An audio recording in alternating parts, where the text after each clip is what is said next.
একজন জননন্দিত জেলা প্রশাসক সারোয়ার আলম স্যার কিন্তু হিসাব দেওয়ার আগেই কিন্তু আমাদের সারোয়ার আলমকে ওনাকে বদলি করা হয়েছে। আপনারা জানেন এই সিলেটের ডিসি সারোয়ার আলমের যে ঐতিহ্য, সিলেটে এসে চাঁদাবাজি, দুর্নীতিবাজ, উৎপাত সব কিন্তু নির্মূল করার চেষ্টা করেছেন, ছিনতাই সহ।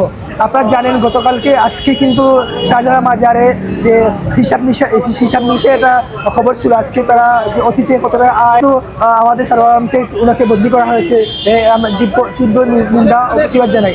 মাজারের বিষয় উনি নিয়ে উনি যে মাজারের বিষয় নিয়ে যে বলছে মসজিদ মাসের সব টাকাগুলো দেখব, অন্য কোনো সাদাবাজি করা যেত না, এই জন্য এই পদক্ষেপ নিচ্ছে। এবং যারা সরকারি কর্মকর্তা আছেন তাদের অনেক ভূমিকা থেকে ঠিক তেমনি আমরা পেয়েছিলাম এই সিলেটের একজন জননন্দিত জেলা প্রশাসক সারোয়ার আলম স্যার কিন্তু হুট করে একদিন একটা দরগার মহলে যে একটা তালাবদ্ধ হয়েছে, এরপরেই যে এরকম একটা আমাদের প্রিয় ডিসি স্যার যে এরকম একটা হয়ে যাবে, একটা সরকারি নির্দেশনা অনুযায়ী একজন ডিসি একটা জেলাতে 5 বছর অতিবাহিত করতে পারবে, কিন্তু ওনার মেয়াদ কোনো উত্তীর্ণ হয় নাই, এর ভিতরে উনি একটা প্রজ্ঞাপন জারি করে অন্য একটা জায়গা দেওয়া হলো। এটা কিসের সম্পাদ্য হচ্ছে?